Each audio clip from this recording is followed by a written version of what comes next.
Good evening, ladies and gentlemen. Welcome back to Walk the Block, where we are navigating digital finance. And by the way, welcome back to everybody that just finished up with the live stream inside the private Telegram community. More on that later, by the way. But it is a very exciting week. Last week, we had Crypto Week. Week before that was Bitcoin Week when we hit 120,000. This week is Ethereum Week because Ethereum has made a strong rally to the upside. And we're going to be talking about what it means and more when it comes to comparing that to Bitcoin and the rest of the market, and maybe even some on-chain data regarding as much.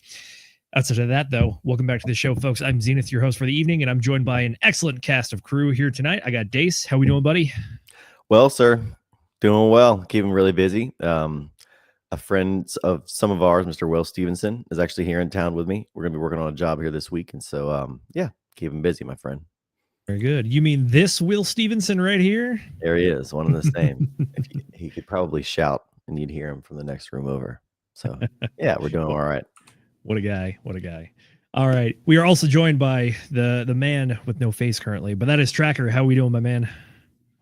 Doing well, man. Zenith, it's been an interesting week since we last streamed, right? A lot of stuff's happened. We not only did we get that breakout, but right after the show, it was like we've been straight up from here. I mean, when we did our show on last Monday, we were below 3,000 on the ETH. So that's a heck of a move. It's been very interesting to watch. And like Zenith had been alluding to, a lot of good information has been flying around. We've been doing daily streams, probably at least on average every other day. Jay with great TA, all the other input that, Dace and Zenith, all of us are putting in there into the channels. Just a lot of good feeding frenzy of knowledge in there. So if you're not in there, I'd love to see you guys in there if you need any more help or anything what's going on. But it's been a really fun week, to say the least. And yeah, it's going to be a fun show as always. Absolutely. Well, with that being said, let's get right to it. We're going to pull up our fancy banner here to remind folks at home that nothing here is financial advice, by the way. But we will be talking about a lot of cool stuff that could potentially help you make some money in the markets if you are a savvy investor, and assuming the risk yourself is part of it. All right, let's get to it. Well, what we got here is the old weekly chart, and well, we've been up 150% since pretty much back in April. And the month, we are now more than halfway through July, more than halfway through the year. Ethereum is sitting about at $3,760 right now. I want to pull up my RSI because I've been playing around with stuff. Boom. Much. Interesting. Very interesting. All right. So what we're looking at on Ethereum is that, are we at all-time highs? No. Are we doing much better than we were about 4 months ago? Absolutely. But that is also slightly due to the fact that Ethereum was not doing as well as it was doing 4 months before that. So it did have a fantastic run up to about $4,100 back in early 2024 after the Bitcoin ETFs were approved. Everything in the market saw a massive pump during that time. And then since then, there were corrections. Ethereum has had another pump since then, but it also had a massive fall off here when everything else was staying steady or kind of going up and to the right. So we've talked about it in the past, which is that what is going on here? Is it the L2 issue? Is it the supply issue? Is it people just not using DeFi products? Is it just people not wanting Ethereum? Could be any combination of all those factors. But what is going on right now is we've noticed there's been a substantial inflow of capital into the Ethereum markets, whether it's just the typical on-chain data, or if you want to actually go look at the ETFs, there's been a substantial amount of inflows on the ETF as well. We'll pull those up in a sec. But the main thing that I wanted to talk with you guys about tonight is the Ethereum to Bitcoin ratio. So that is this guy right here. So if you just take the price of Ethereum divided by Bitcoin, you get the ratio. As you can see, it has been on a particular trend for a long time here. Again, this is a weekly chart, so topped out back in December of 2021. And since then, it took all the way until the 21st of April to make that bottom. Since then, we've had one up, bit of a correction, and it's going back towards the upside. Right now, Ethereum is about 3/100ths of a Bitcoin. So overall ratio, don't expect to get a ton of Bitcoin if you're trading in a bunch of Ethereum because the numbers just don't work out that well. But the point of what we're talking about here is that we believe that this is a market shift in the cycle. What we talked about previously is the 4-year cycle. The predominant winner for the majority of the cycle is going to be Bitcoin because it's the biggest, it leads the markets, and then everything else follows. However, we do get to a transitionary point when we get towards the end of the 4-year cycle, or if we have altcoin summers, where there are periods where everything else outperforms Bitcoin. We have not had that so far. This is really the first indicator that that is starting to happen. So, big question that we're asking is this an altcoin summer, or is this the actual progression of the cycle to where we actually see the other lower cap market coins start to outpace Bitcoin? So if you're looking for gains, it means that this might be the area to look for instead of just looking at Bitcoin. Bitcoin has had a fantastic cycle. No one's going to take that away from it, but we're looking at the ratio here. What do you guys think? Are we looking at altcoin summer, or are we looking at that actual shift towards the end of the 4-year cycle? So I think a lot of it has to do with, in terms of the shift towards a 4-year cycle, I don't know that that's the case. I think a lot of it has to do, so your 4-year cycles are typically and traditionally measured from low to low. And so we still have room to run, right? And have a quote unquote normal cycle as long as our bottom comes in by a certain date. I do think it has a lot to do with the recent Genius bill that's been passed, and new legislation around crypto that has rolled out here just as recently as late last week. We see the government assessing stable coins differently, and the world's stable coins are built primarily, the majority on Ethereum. And so I think that has a lot to do with it. Institutional interest, and retail driven interest as well, because of this. It's just in the news cycle, right? The folks are talking about the new law, and so that has a lot to do with it. I would think. That's where my attention goes to first when I see this chart in particular. I like it. Tracker, what do you think? I think we've caught a lot of shorts with their pants down. I think that's what we've caught, honestly. There's a massive short squeeze going on. But based on what you guys already stated, and Dace is correct, we had clear regularity that's come out this past week in the crypto week, which bodes probably definitely more positive for Ethereum, because Ethereum has a lot of products that the banking and traditional finance institutions are going to love to get their hands on. They're going to be gobbling these products up overhead. They have the yield/staking products that are out there. Tokenization is a whole thing that nobody's really talking about. Tokenization, that is going to disrupt every industry. We know we've been talking very vocal about it. It's going to disrupt anything that you can think of in this world is going to get changed because of tokenization. And then, of course, what Dave's saying about most of the stable coins in there, yes, there's like more than 50% of the stable coins live on the Ethereum blockchain. So that's huge. And like I said, we've already talked about it. FDIC, all this stuff, banks can hold crypto, yada, yada, yada. This is just now, you have a runway to do whatever you want to do now when it comes to, as long as you're certified and you're under proper regulations, you're going to have all these companies doing it. And then what did we see last week? You saw a lot of front running going on. You saw a lot of companies, small cap companies, and all starting to buy up a lot of Ethereum for their yield plays, for their yield, their treasury yields. So they're buying up a lot of these Ethereum and holding them on their balance sheets, which back in the day, you wouldn't see that. You saw people buying up Bitcoin. You didn't hear a lot of people talking about Ethereum. So we're talking about SharpLink Gaming. We're talking about BitMine Immersion Technologies, Big Digital, BTCS and Company, GameSquare Holdings. These are the big holders of publicly traded companies. And you're seeing some really big investors starting to get behind these companies too. Big investors that are starting to put money. Think about it. The big institutional money, the big time investors just started to get into basically the Ethereum play last week. Just last week. Do you think they're just going to get in and just get out? No, these are big positional moves that they're looking for the long term. So everyone's watching these guys make these moves. Thus, more people are willing to get into it. SharpLink specifically and BitMine Immersive Technology, those two are battling for the most shares.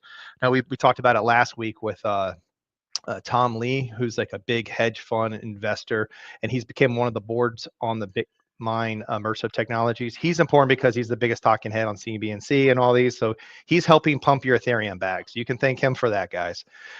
He's out there very much making the comment that he wants their company to be the MicroStrategies. Yeah, SharpLink, it's like all last week, they were both going back and forth on buying just massive chunks of Ethereum, fighting for that control. So that was really fun to watch. We're all sitting on the sideline with our Ethereum bags like, yeah, keep buying more. We love it. I think the reason why this move is so violent is goes back to what I originally said is the short squeeze. And if you look at it, there's charts to show you. Remember about a month or two ago, it was showing that Ethereum was at its all-time short. It was the most short it had ever been. And if you look at it, it was screaming that if we got any positive momentum, it was going to be a short squeeze. And that's what you're getting. For those who don't know what short squeeze is, when the price of a stock keeps going up, the sellers who are currently shorting the stock, they have to keep buying back the shares to cover their position. So what happens is they have to buy more of the stock at a higher price to cover the shares, and then it's a snowball effect because the price keeps going up, so they're having to keep chasing and unwinding their shorts so they don't get just absolutely destroyed on the prices, and that's what you get, a short squeeze. So I think you put all that together, and this is why you see a massive just parabolic move on Ethereum. Makes sense. I gotta say, you gentlemen hit pretty much everything I already had pulled up there, so let's go ahead and run through it real quick. Yes, we have been seeing a lot of institutional sized buyers trying to get in on being the Michael Saylor of Ethereum, if you will. So just in from Whale Insider, the Ether machine publicly listed Dynamix to merge with $1.5 billion in Ethereum. On yesterday's show over on DGen Roundtable, I talked with Brendan. We found articles saying that earlier in the week, SharpLink wanted to be one of the biggest Ethereum holders. And then Bitmine also wanted to allegedly have 5% of the supply of Ethereum staked, by the way.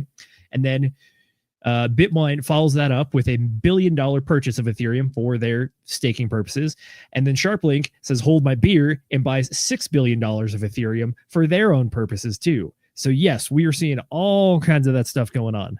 Additionally, Ethereum ETFs don't have the data yet on CoinGlass, but according to Watcher.Guru, this is an excellent follow, by the way, if you're not following them, Spot Ethereum ETF has passed 3.1 billion today. If that is true, then that is more than 3 times larger than any inflow day in the Ethereum ETF history. I'll pull those numbers up in a second. But also, the final thing, you nailed it. Coming to us from Altcoin Daily, we got a clip from CNBC here. Let's take a listen. So the largest beneficiary of the Genius Act is Ethereum, because the majority of stablecoins are deployed on top of Ethereum.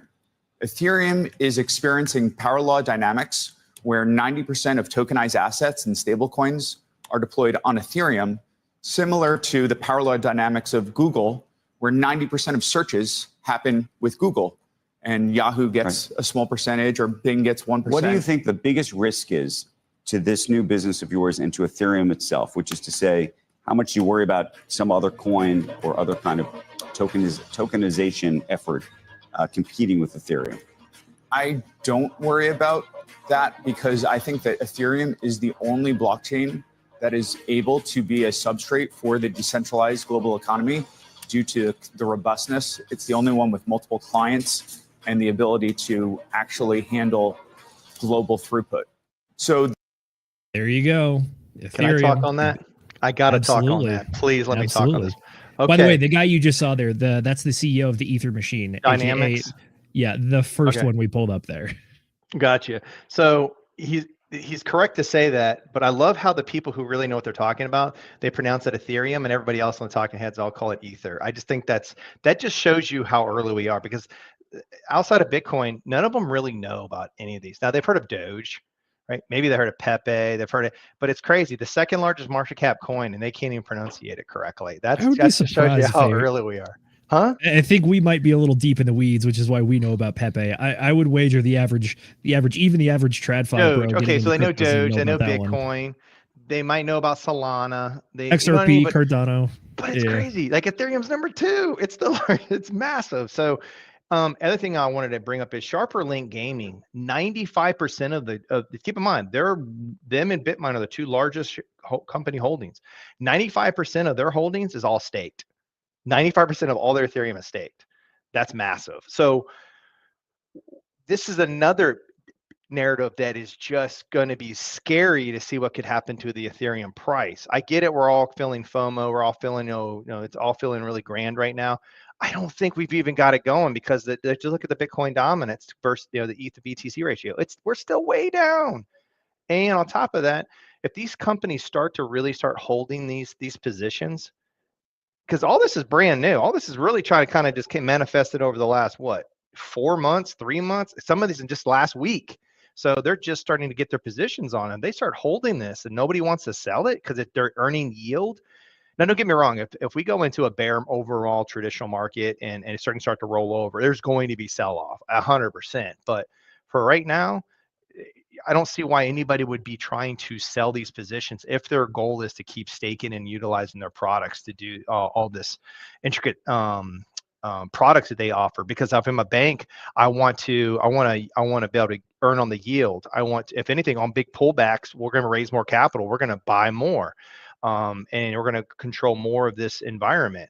They're going to want to also own the stable coins. They're going to want to own as much as they can because these tools are superior to traditional markets. And honestly, banks, they've run out of toys. They broke all the toys. The derivatives market's destroyed. The freaking CDs are dead. I mean, the fiat's dead. Everything, they've ruined everything. So they're trying to move into the next thing to try to I would personally argue that those last two are more of the Federal Reserve and the government killing them as opposed to the banks, but I understand your point. All right, let me put it this way. The banks own the government. Is that fair to say? There you go.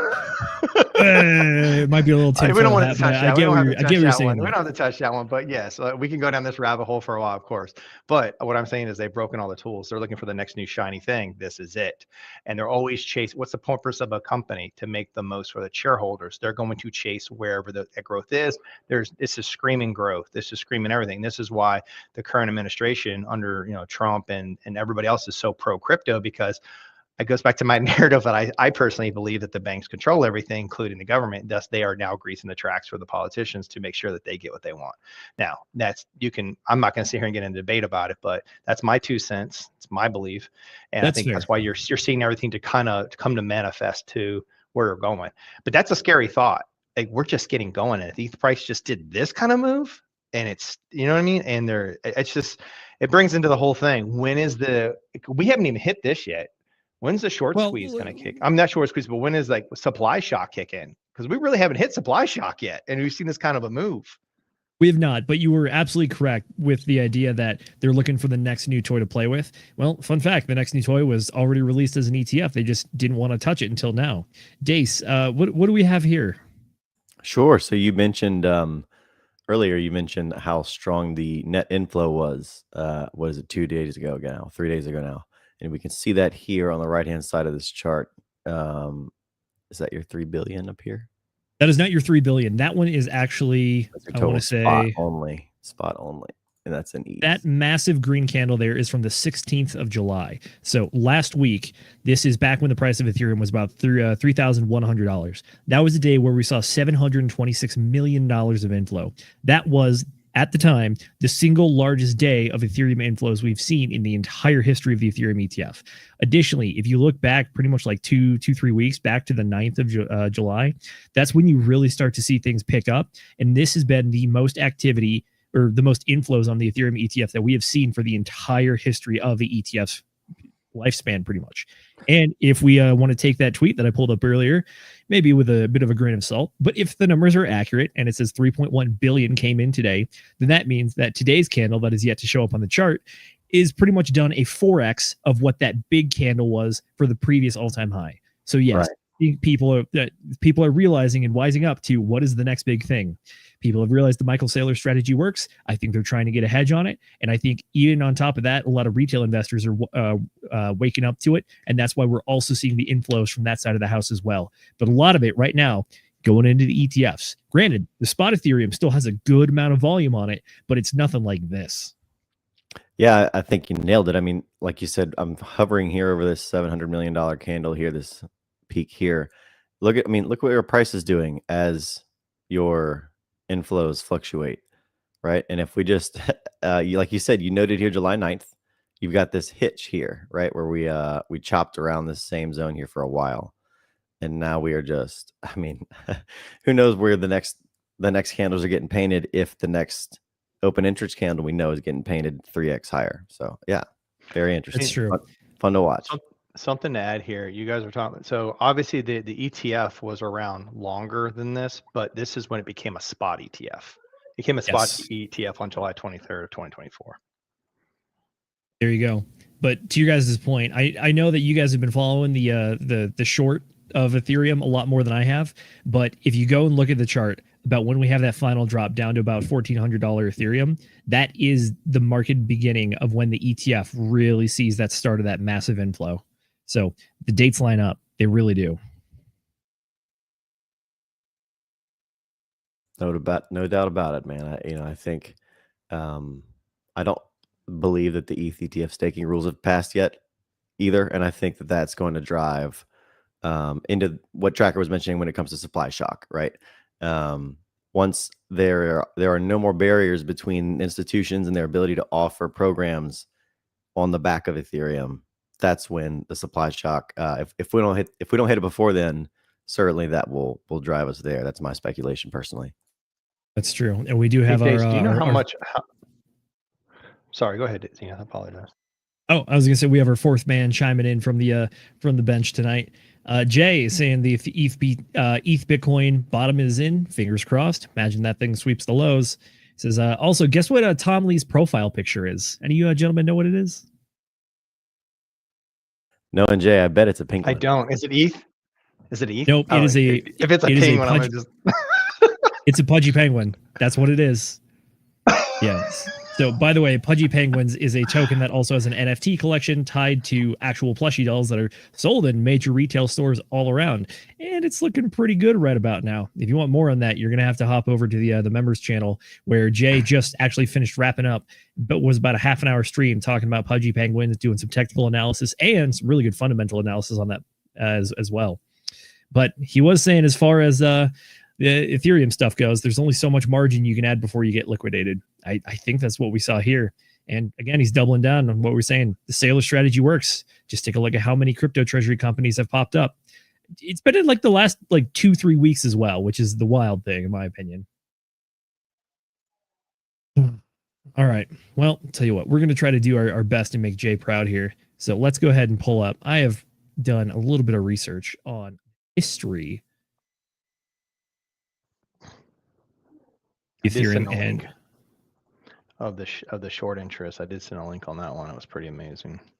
Check that one out real quick then. It's on Zero Hedge. They put it out. It was just showing you at the time in July where ETH was at the all-time most shorted.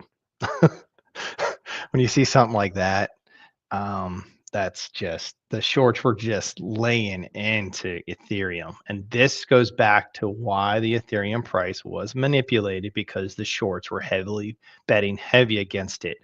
So why did Ethereum pull back heavily over those, going back to, so when we went up in January and we pulled back some, you can make the case that we probably pulled back a lot stronger than we needed to, because the shorts were piling on heavy, and that's straight up manipulation when you see those kind of shorts. And this is something that's new for Bitcoin, Ethereum, and all of crypto, that now you have these products that can counter, that can disrupt what we normally think in the traditional cycles and the time, and why we think maybe this could be extended. It's because TradFi is starting to muck with the narrative, and they're changing how things are playing out, and at least naturally played out in crypto based on just simple supply and demand. When you're suppressing prices artificially like this, you can actually get a lot of exacerbated moves to the upside as well as to the downside, both directions. So you just got to keep that in mind.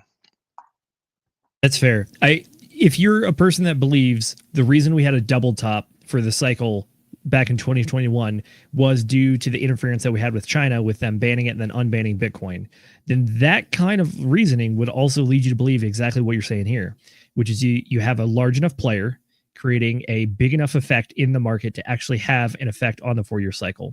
As far as the timing goes, if you measure bottom to bottom, I don't think it's necessarily going to disrupt that.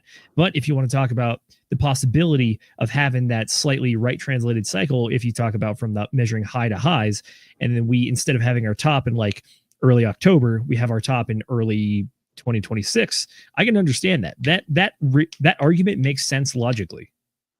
And just to add, when I saw that, I think Dace, you posted something like this out there in one of our Walk Block channels. When I saw that and then everything, I think I sold that during that time. I want to say it was certainly when we were getting to the bottom, I was rotating Bitcoin out of Ethereum. I'm not saying I picked the bottom. I'm not gonna sit here and just lie and say that.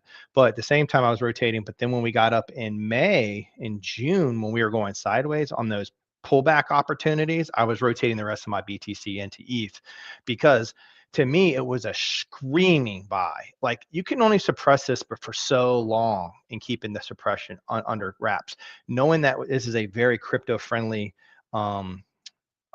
administration, and all the other narratives that were starting to spell out and lay out with SEC going away and all this other FDIC allowing banks. You could see the writing on the wall where it was a lower risk play to start betting heavy on Ethereum. As we go up higher and higher, the more risky it is to keep staying in that play.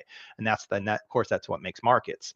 But that was what I was saying. And that's why I was like, I had no problem holding Ethereum, no problem whatsoever. Yeah, it's funny you mentioned that time frame. I spoke with a friend of mine, a gentleman in his early 60s at the gym this past week. I talked to him about market stuff and politics and whatever all the time in the sauna and the gym. Great guy.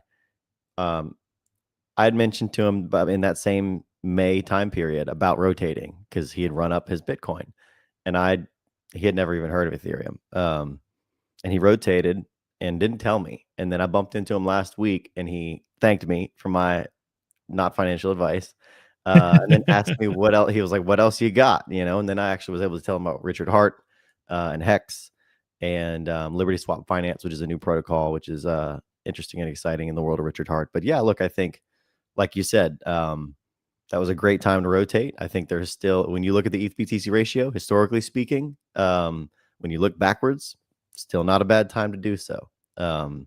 Again, not financial advice. Bitcoin has the world beating chart for, whatever percent of the 4-year cycle. And so, your allocations, your balances, your movements, those are all things that you've got to figure out for yourself. That's why we're all here together. Well said, sir. Speaking of the old ETH BTC chart. Yep, there you go. There it is. There's the beginning of what is hopefully a much larger rally. So again, this chart is Ethereum divided by Bitcoin, and that is what you see here. But what it really measures is it measures the value of the tokens, because now that we're in the crypto space, we're not just trading against US dollars, we're trading against pretty much everything else that's available out there. So if you want to look at the ratio charts, what that will tell you is where is the most advantageous place to be as it stands right now. Granted, it is also a bit of a lagging indicator, which is that you're not really going to see that you're in the best position until you get validated by the ratio chart showing that, yes, the gains were made here and that you rotated, exactly as Dace was saying there, at precisely the right time.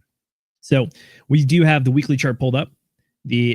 Our bottom did happen on the 21st of April, but the thing that I want to do with you gentlemen is I want to walk you back all the way back in time until we get back to the origins of Ethereum. So first bottom happened November of 2015, ran all the way up through March 2016. Another one, a little bit of a bottom, December 2016, ran up through June of 2017. Then after that, we have our famous double top, or I believe this is our double top actually. Yep, because the March high, and then Ethereum pumped even harder than Bitcoin the second time around. Bit of a bear market, come back down and consolidate, and then we see another bottom here, 2nd of September 2019, but then we really don't get a whole lot of action until about this part, if you ask me personally. So that's December of 2020 up through May of 2021. Excuse me, this is the double top cycle, my bad. And then we have the December 2021 top here as well. After that, though, we get into our current cycle, which has really just been a gradual fall to the downside, meaning that Bitcoin has just been gradually outpacing Ethereum this whole time. Now, stick with me here. I know this one is going to get a little bit complicated, but what we got here is same Ethereum Bitcoin ratio is the purple line here down at the bottom. Price of Bitcoin, our middle chart, top chart, our Ethereum chart. So let's go back to the beginning again. Again, here we go. We have our bottom here. Then we see what is effectively a 15x in price during that time when Bitcoin stays largely flat, actually, but Ethereum is the winner on this point. Again, we're going to go later on in the cycle. Bitcoin is starting to get its legs. It's moving. And at this time, we see that Ethereum price has a local low here of about $5.90. Sounds nice, doesn't it, gentlemen? But then after that, that one actually does even more than the first time, and it does effectively a 70x. Then after that, a little bit of cooling off. At the same time, though, for this one, though, it is important to note that Bitcoin also did have a good run. It's just the Ethereum run was so much stronger. So now we're in June of 2017.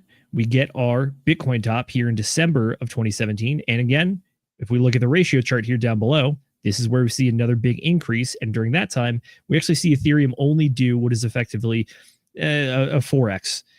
Pretty much going from about $300 up to $1,200 effectively. After that, we do have an interesting note, which is that if you look at the,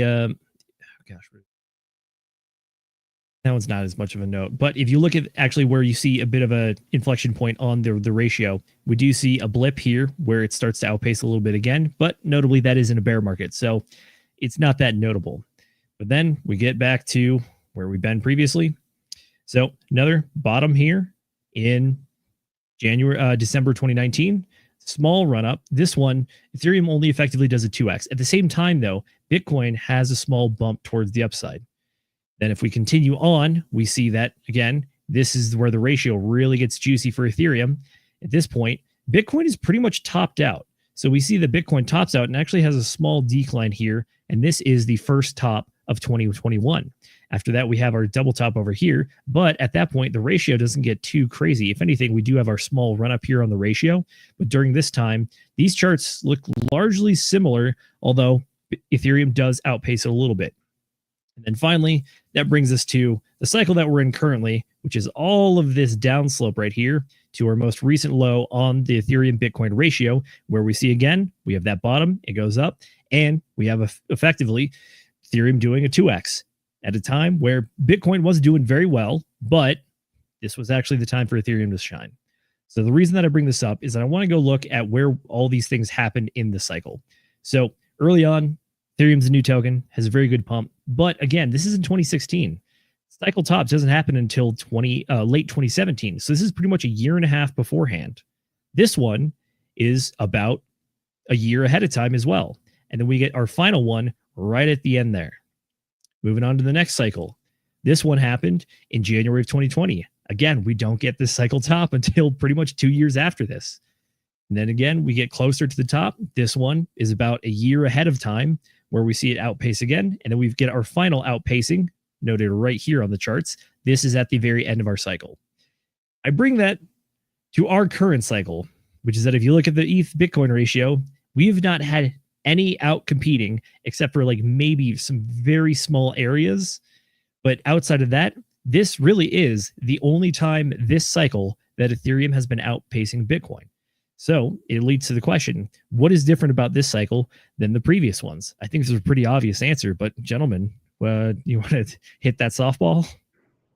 You can take it, Dace, if you want. I would say, a Bitcoin's ETF visibility, right? Spot Bitcoin ETF holdings, institutions is the single word answer. And their choices around the two spot holdings that were offered at the same time, right? So you've got spot Bitcoin and then you've got spot Ethereum ETF, but the catch is you can't use the staking features. You can't use the smart contract components within Ethereum. I think that there is a very interesting sort of value proposition there to be played for big institutions. If long term you're going to be utilizing one to backbone your products, but one is hot right now, I think it's interesting when you look at the short chart, right? We've got record number of shorts in. We see that people are accumulating spot ETH, and meanwhile the Bitcoin chart is at $120,000 at the same time. I think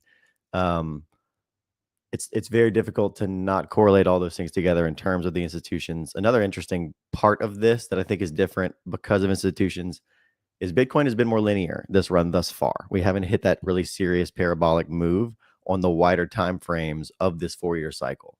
And so that's another reason that I really would point to institutions as the reason why these moves have been delayed in this way, to allow for institutional accumulation on Ethereum and also for Bitcoin to have its treasury-backed institutional run that it's had that we've seen in the past few months. Well said. pretty much nailed it. That's exactly what I was thinking as well. And it's funny, if you take that short interest chart that we showed and overlay it on that Bitcoin Ethereum BTC ratio, see how it's just sloping down the whole time while Bitcoin's going up. It's actually in parallel with the amount of shorts that kept getting put on Ethereum during that time. And you go back to what you were saying, ETH and BTC, when the both spot ETFs came out, and it's the same thing. Everybody knew who Bitcoin was. Everybody knew it was a. So they had the marketing. They know it's a fixed supply. Yes, it's slightly inflationary, but it's pretty much a fixed supply. And The digital gold narrative, right? yeah, the digital gold is a narrative. potent And narrative. yep, and of course it was, as an investor, you're like, well, there's a lot of countries buying this stuff up. The United States, China, Brazil, all the BRIC countries, they're all starting to do it. And so there's a reason why people felt more and more safe stepping into that, because it's the largest, most well-known. So they had the marketing, that's the best way to put it. Ethereum, like they're just starting to wake up. Now, the conspiracy side of me, I think, on this stuff is you keep seeing how Ethereum's price kept getting suppressed unnaturally, and everything's getting pushed to the downside. Was it an opportunity for traditional markets to really, load up their bags in Ethereum before they release it out to everybody else to understand how great this is? Because all the pieces just lined up. They knew that regulation was coming. They knew that things were going to get passed. Here we are now, everything's passed, and companies have been buying it up. And I'm not talking about the ones we just mentioned at the top of the when we first started, about those small caps buying the Ethereum foundations. We're talking about the Grayscales, the Fidelities, and all these other big institutions that have been buying this up for quite some time. The ones that were buying Bitcoin when it came out in the early stages back in 2013, 14, 15. I'm looking at Fidelity. I'm looking at Harvard. Yeah, I'm looking at all these big institutions that they know when they see the chances. They've been buying it up. And then now you look at Ethereum, they were starting to switch over and buying up a lot of Ethereum as well.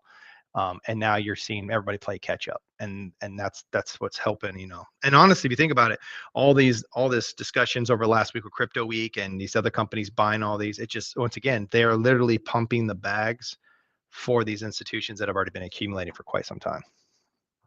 That's fair. I agree with both of those, but Dace, to your point, saying that the ETF is really what drove it this cycle, the ratio towards that area, but also it is very eerie how well the Ethereum short chart lines up with the Ethereum Bitcoin ratio.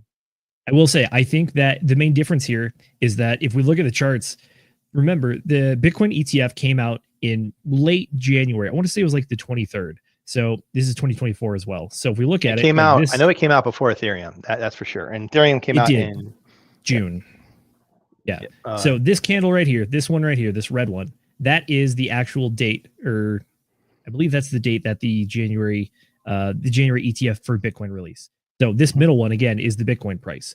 We see that dip from the initial sell-off, but then after that, it does go up to new all-time highs, which, again, that's not something we've seen previously, which is that the Bitcoin halving happened sometime in May, right around here, the 20th. It officially was on the 19th for Greenwich Mean Time.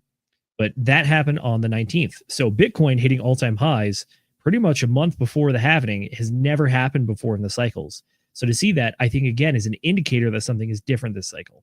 And what's different is that Bitcoin was actually pretty much keeping in pace with Ethereum this whole time. Or rather, Ethereum was keeping in pace with Bitcoin, because at this time, Bitcoin was the one moving in the market.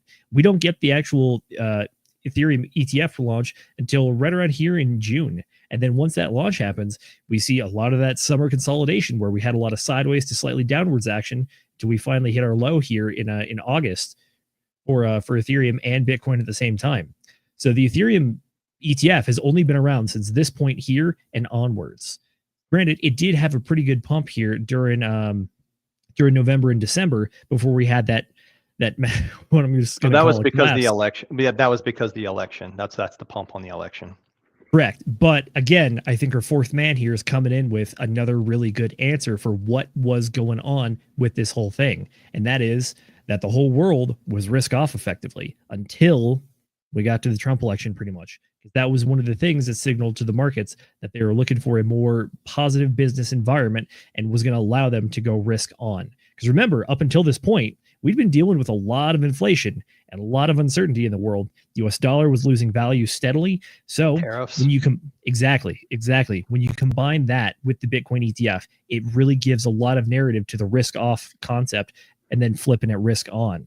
So we saw a lot of risk off mentality, meaning that crypto was not on the table for a lot of folks and for TradFi, really, until we got the ETFs. Once the Bitcoin ETF comes out, that is a big indicator for them to maybe start going that direction. Once we get the election results in November, that's when we see this giant candle right here. Yep, first week of November, this big candle for Ethereum and another very large candle for Bitcoin as well. Apologies, the charts are a little hard to see when I got all three of them up here. But the point does stand that we have entered that risk-on environment. I don't think that we've entirely gotten to that like full-on, full-swing risk-on environment.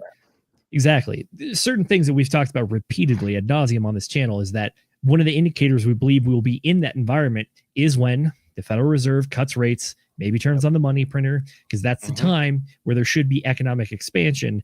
And unfortunately, if they cut it too hard, it could also lead to inflation. But at the same time, though, if inflation starts creeping up, the only answer to that is you got to try to outgrow it. And at the same time, though, that is the risk on mentality. So, Jay, kudos to you, buddy. Excellent point there.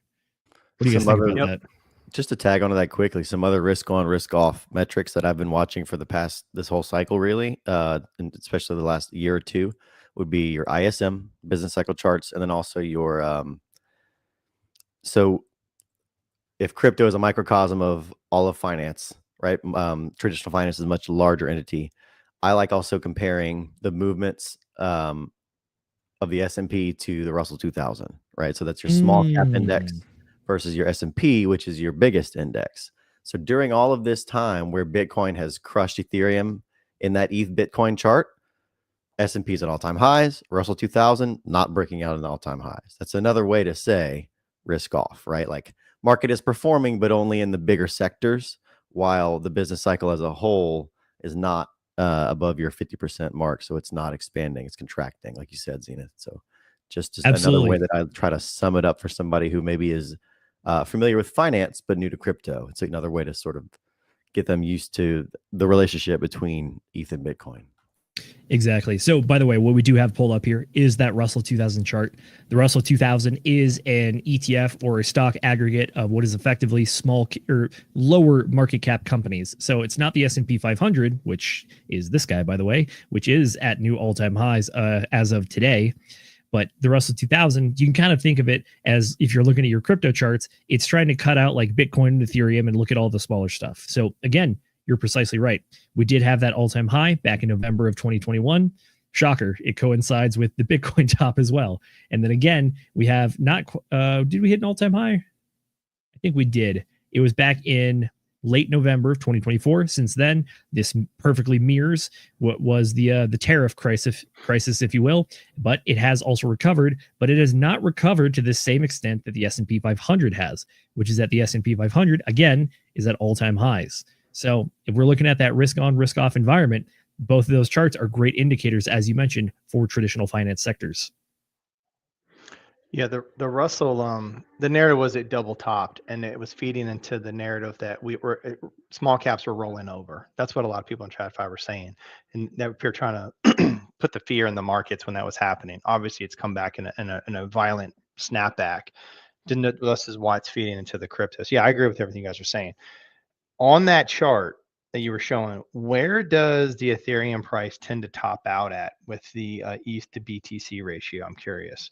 Because if you go back and look at it, I took screenshots. I was going back trying to take a look at the prices of that. Obviously, we're in a more mature market now, so it's not going to maybe be as big. I know when we peaked in the first time, it was in the 2017 top. You had it go above 10. And then you had it hit a 10 again at the second top. That was the very first time. So I'm looking at those ratios because maybe that tells us another indicator when we can think when the time would be to where we might need to get a little cautious. Certainly not now. At least I'm not. And then the next time it hit a top, I guess it was that May 21st or May 2021, and it looks like it's somewhere in that 7. Is that a 7? Yep, almost 8. 7, 9, basically an 8. And now you're telling me we are at 3. We are at 3. We were at oh yeah, that's what I'm 0.018. Right. So when you see all this kind of data when we were going down, that's why we were all kind of just like, come on already. Are you going to turn it all? Because it was so done to the downside. It was so overdone on so Definitely. many metrics. So, which goes back to the potentially it was being manipulated. But yeah, I think that's exactly it. The risk on appetite. And then, so if you think about it, and this is what we've all been talking about too, and that is, so when will they decide to cut rates? That'll be the first steps. And then they'll cut nth number of times. And if that's not enough, then they go to QE. So there's no need to necessarily, they're not going to start QE. I personally don't see them starting QE unless things get horrifically bad. And They technically already are. Technically, they're already buying. I mean, they're already spending money behind the scenes. On the treasuries? Oh, you're talking about the treasury buys? Yeah, man. Yeah. But I mean, they're not actually turning on the printers is what I'm getting at. They're not doing helicopter money yet. Nothing to that extreme like we saw in the 08 financial crisis.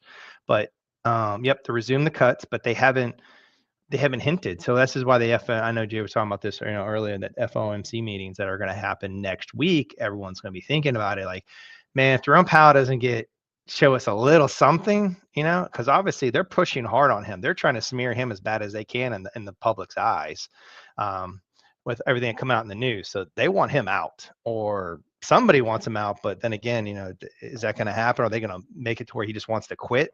So that's the next step that we're all waiting on. That's the big momentum that could push us to these incredible next levels. But keep in mind, for right now, you don't even really need this. You just need it lingering that it's coming. It's going to happen. The question is when. So in the interim, we're still at these really low prices for Ethereum. So Ethereum prices could still keep going up, because there's so many disbelief or non-believers are thinking that Ethereum could actually keep going up on these prices because it's been so suppressed. If you think about it, based on where Bitcoin is now, Ethereum price should be somewhere around $6,500 to $7,000 to equal the move that Bitcoin has had. So it's still lagging tremendously. And this is why that ETH-BTC ratio you're saying. So it could still bubble up and Bitcoin could go sideways, and that's where it would have to get to.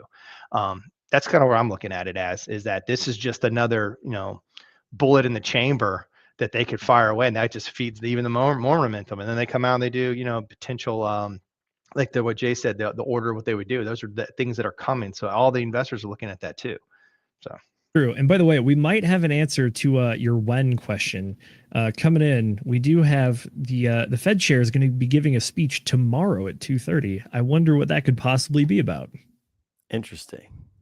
Well, what did he say? Like, did he just, oh, by the way, I may talk tomorrow. I mean, what context, would be great if he said, like, he comes out and says, screw the administration, I'm out. Drop the mic. Did you guys see Representative Anna Paulina Luna's filing today? We're going to talk about. Right. I was trying to say, what was that about? Like, what was, I didn't see the behind that. She referred, I'm reading it here, refers Federal Reserve Chair Jerome Powell for criminal investigation over false testimony, potential perjury. I'm gonna grab. They want to smear him. They just want to smear him so bad. That's all they're trying to do. The poor Something guy. about the Eccles building renovation that was slated to cost $600 million, and they're saying that there was fraud or perjury involved in that renovation expenditure. Brendan mentioned this one over on the DGen Roundtable yesterday. He said that project you're talking about that was supposed to cost $600 million ended up being over $2 billion. This was just filed today, so it's pretty wild that he mentioned it yesterday. Hey man, if when DC politics wants to make something happen, they will make it happen. One way or another. For sure. No doubt. Whether there's truth behind it, whether there's no truth behind it, you can make a case on every freaking person in power in government if you want to do this case. I mean, and so I don't bring this up to paint Jerome as guilty or innocent, but I just put it on the table to say, if Jerome is going live, and we've heard other official filings and rumblings that he's considering resignation because of the heat from the current administration. It could be him coming in saying, okay, something's officially filed, I'm out of here. Now, whether it's I'm out of here because there's some fire to this smoke, or he's out of here because he doesn't want the headache. Either way, if he leaves, the crypto market will respond. That's our only angle here, right? That's our only axe to grind about the topic. So correct. Something interesting to watch. That's fair. I think you guys have a very good point, though, which is that just because you announce something like this doesn't mean that we're saying anything about guilt. If anything, when you're playing the game at the highest level, which includes the highest level of federal government and politics, it's sometimes less about the actual logical arguments behind it and more about just the power games and power struggles that go on. This could be something like that. At the same time, though, if you look at the letter here, I'll try to zoom in. Really do it on this one, but one of the first statements, there's no new VIP dining room, there's no new marble, there's no special elevators, just old elevators that have been there. There are no new water features, no beehives, and there's no roof garden. Well, if there's nothing new, but the money has been being spent, that does raise questions. But overall, though, you might be able to chalk this up to something similar to what happened previously when, if you guys remember, there was a recent member who tried drafting articles of impeachment for Trump, and everyone was like, "What are you doing?" He's like, we should do it." And it's like, cool. Is it going anywhere? And the answer was absolutely not. Just ended up looking like a fool. So, well, hey man, you got to pay for those NGOs some way, right? This is true. This is true. I mean, I don't want to get too much on a rabbit hole. I know. We don't want to go down that rabbit hole. But what I'm saying, I will just say a quick note though, which is that whether or not how you feel about Elon Musk, I think and Doge, it's really important. The fact is that Doge did highlight a lot. They brought the receipts that there was so much money that was just being pretty much funneled to friends of NGOs who were doing stuff. One of the big ones for me was there was a discovery that the EPA had a $300 billion $300 billion slush fund to pretty much do whatever they wanted to, as long as they could claim that it helped with the environment in some way. One of the most egregious examples was there was a company that had only been around for about 5-6 months, but it was involved in setting up an environmental justice study or something. And they gave that company $5 billion for a company that was set up, not even five or 6 months old at the time. This was back in January, I want to say. And it's like, that kind of stuff is just really blackpilling, because it's like, as an individual, how do you deal with some guy that sets up an NGO is like, yes, I will investigate the government. I need $5 billion. Like, I understand I will probably never touch $1 billion in my lifetime. Right. So it's the scale and the magnitude is just wild.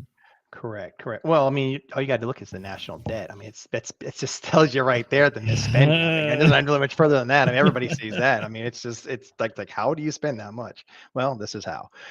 Anyhow, but like I was saying with Powell, I mean, we don't think he's guilty or not guilty or anyway. It's irrelevant. What we're just saying is Powell is the last piece of the puzzle who has the power to make those next big bullish opportunities for crypto to come to fruition. That's what it comes down to, as Dave's already pointed out. Now, keep this in mind. Trump will have, on May 15th of 2026, he can replace Powell at that point in time.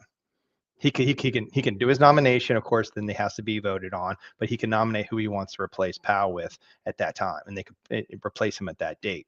Do they want to wait that long? Clearly not. So yeah, I mean, they're obviously making his life pretty uncomfortable. You know, we'll see if he wants to take his retirement early, you know, if it raises a big enough stink or not. Tomorrow will be interesting. Yeah, but you guys have always brought up a good point here, and that is that the administration only has a short window to really do all the things they want to do before new seats start to switch over.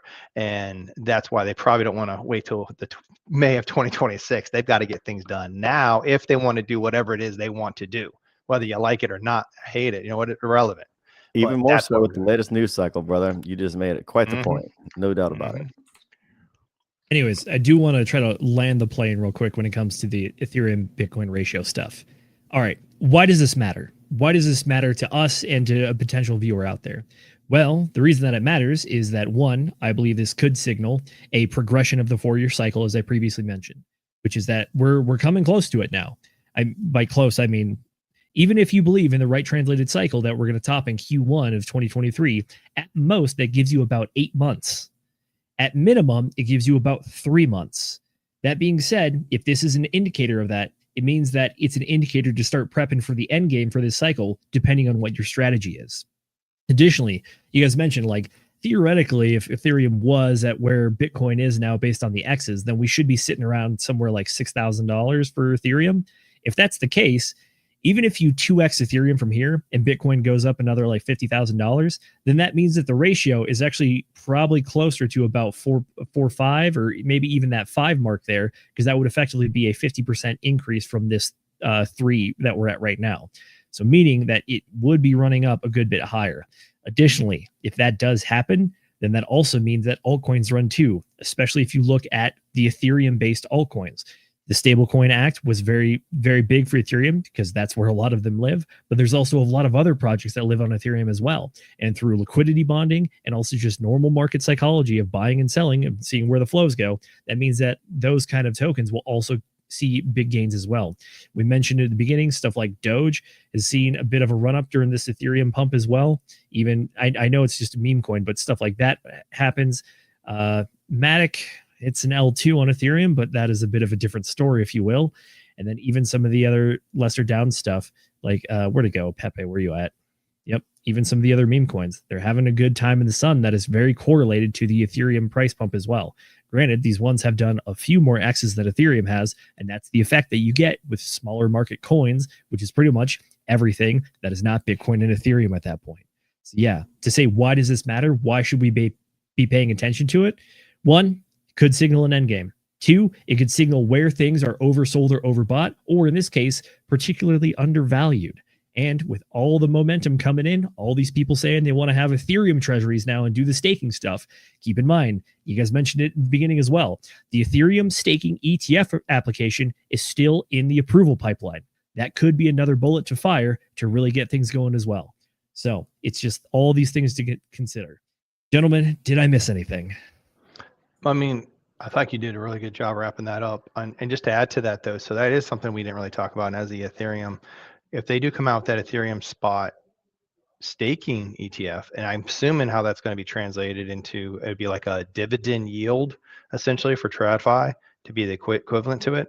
And if it does hire a yield, then it's I don't know if it's even at 3% or even at 4%, that would be a really nice yield for conservative investors. So reason why I'm bringing that up is it's just building more of a narrative to how many people are going to be willing to sell Ethereum. Don't get me wrong, there's going to be people dumping it. There's going to be people selling it if we go into risk off appetite, but that may hold up the Ethereum from dropping these massive drops like we've seen in the past. Similar to how Bitcoin's had these big pullbacks in the past, because this is a part of a maturing markets. So we may not get these 80%, 85% drops that we've seen in the past. Maybe they hold up a lot better. Maybe they're not as deep. And then the next wave up is we're not there yet. Right now, the question is, okay, so when do we think the top offs could be? And I think that's a good tool to use.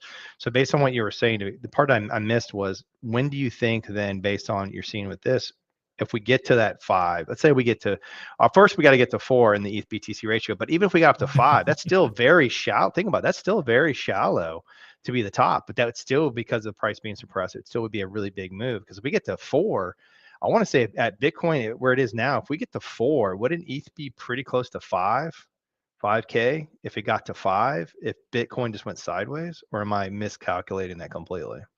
No, I think you're actually undercalculating it a little bit. If Bitcoin did nothing to get up to that 5 mark, then yeah, getting to about $6,000. That sounds about right. Although okay. if Bitcoin goes like slightly sideways and slightly up, that's what that calculation would look like. Because remember, the ratio topped out back in 2021 at about 0.09. We're at 0.03 right now. So there's 2 ways that the ratio can be affected, which is that A, Ethereum increases, or B, Bitcoin decreases. Right. Yep. Or alternatively, it's just one goes a certain direction more than the other to get that amplified effect. But in all the past, that's what you've seen. Bitcoin's, I don't see Bitcoin just straight up dumping, Ethereum pumping. I just don't see that. There's too many institutions, too many big governments that are holding on to Bitcoin for the digital gold narrative. So if anything, I see Bitcoin going sideways to just slowly crawling up, and Ethereum outpacing it. And then, of course, that trickles down to the other alts, to how quickly they're going to then start to move quickly, because it's that trickle down effect basically on chasing it's just money rotating into the losers that have been lagging. And that's all it is. That happens in TradFi as well. This is why the Russell's the last to really pump, because that's the trickle down effect. People are rotating out of their winners into the losers, and then that's what causes the Russell 2000 to basically pump and go parabolic. I would love to see the Russell 2000 break out to all-time highs. I think then that would even add more narrative to try to come in and try to bringing more people to adoption to the crypto area. Certainly, if crypto keeps moving, it's getting marketing. If you go on the big traditional markets or any of these channels, they're starting to talk about it. I mean, Ethereum's starting to get actual airplay now. I didn't hear anybody talking about Ethereum hardly at all. I don't, like you said, they can't even pronounce it. So Solana gets more talk than Ethereum. So I would agree with that. Yeah, the thing to keep in mind though, when I was doing the research for this episode and trying to put my notes together, there's two things that I've looked at for the previous cycles. One is what you talked about there, which is when we get that true market top, we get that like 1, 2, 3 week delay thing where you start to see the money like really rotating from one end to the other. What you see there is that the assets are continuing their final pump. Meanwhile, the one before it is starting its initial down. That is one of those contrasting issues where you get that outside effect that can affect the ratio. The other main thing that I was looking at for the research is that when we've seen the ratio go more in favor of Ethereum, a lot of times Bitcoin is pumping as well. It's just that Ethereum is outpacing it. Again, that's something we haven't seen in this cycle until now. So it's one of those two scenarios that you got to look at for the ratio. The ratio is not the end all be all. At the end of the day, it is effectively the price. But the ratios are a very good indicator of where that is going when you compare those two assets together.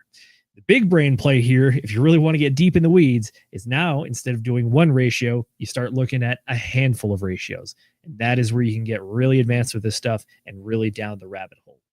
Which, by the way, if you are interested in doing something like that,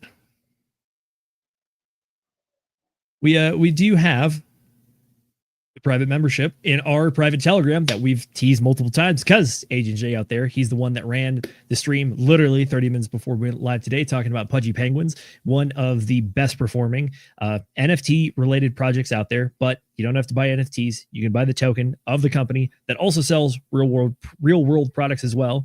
It's something we've talked about, the real world assets, the digitization of stuff. If you buy a Pudgy Penguin, you get an NFT. If you have an NFT, you can trade it for tokens. You can trade those tokens for any other token you want out there in the world, all that stuff. But yes, Zenith, if you're interested. Zenith, I don't want to overlook that though, but just be clear. I mean, Jay's been all over that Pudgy Penguin over a year ago on all this. Back when Walmart was selling the dolls, the NFTs, the marketing. So this isn't just like just picking it out now that it seems to be, you know, and everybody seems to love it. We've been ahead of this narrative for quite some time. That's true. But the point is that, folks, the waters get rough, so don't sail through them alone. Come join us as we navigate digital finance together. Private mentorship, exclusive live streams, Q&As, go from beginner to intermediate to advanced. Come join us. Check out the membership. If you want to get in there, go to the website, walktheblockndf.com, go to the membership tab, and you can find everything you need right in there. Alrighty, gentlemen. Well, that is about it for the show tonight. Well, Dace, what do you got going on? Where can the folks find you? Yes, sir. You'll find me in those live streams in the Telegram room, both in Walk the Block and also over at DGen Roundtable. You can also find me on X and on Instagram at Dace Northall, as it's spelled right here. Love it. Tracker, what do you got going on, and where can the folks find you? Walk the Block. We're in the channels throughout the day and also in the DGen Roundtable channels out there. We're also jumping in doing streams throughout the day and various times throughout the week, trying to answer everyone's questions around a lot of stuff. We had a lot of good questions that were being posed over the last few days because of all this action. So it's been really fun. But yeah, that's pretty much where we're at. And I know, Zenith, did you want to bring up the fact that we've been doing some crypto one-on-one training for people? That we have, if you're in. True. We try to make sure that the show on the Monday nights, our flagship show, tries to appeal to as many folks as possible. So try to make sure everything is wrapped up nicely for the beginner information, but we also go deep on some of the advanced stuff. If you're interested in some of that more beginner side information, we are releasing the Crypto 101 series publicly on our YouTube page. So you can go over there, either go to the playlist or just go to the videos tab, and that's where you can find it. Tracker and I sat down and recorded our episode 2 talking about onboarding, aka getting money onto your first central exchange and making your first crypto purchase. That is coming out shortly. So if you're interested in that kind of stuff, you can find it on the YouTube. And if you want to suggest topics for it, guess where we take those recommendations from? That's right, inside the Telegram. Yeah, just to add, Zenith did a great job on the history of money, Crypto 101, breaking down inflation, basically asking the question, why in the heck would I even care about having crypto? Why do I care about this?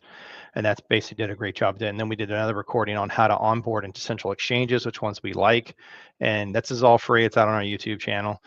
We're pumping that out there. And then we're moving into basically how to now going from central exchanges into DeFi and all the stuff you need to do to make that leap. So, and we're going to keep building on these theories and trying to get that one-on-one. So you guys can daily ask those questions. People keep asking you, your family members, whatever, that have those tough questions. You can send them to these links, and we've broken everything down so that people can pretty much understand anything we're talking about. Fair enough. Well said, sir. That is what we do and what we got going on. Ladies and gentlemen, I am Zenith. You can find me on X and Instagram at ZenithDI. If you have any interesting stuff, a funny meme, really good info, some hot gossip, tag me in it, send it to me, DM, any place, or you can also send it to me inside of the Telegram. Again, it's probably the best place to be if you want to get the white glove service that we are offering so we can help as many people as possible and build the team, because when we all work together, we all win together. Outside of that, though, folks, it has been an excellent show. We talked about our change in course when it comes to the markets for the Ethereum and Bitcoin ratio. But until we catch you guys next time, I hope that everyone out there continues to navigate digital finance safely. We will catch you then. Good night, everybody.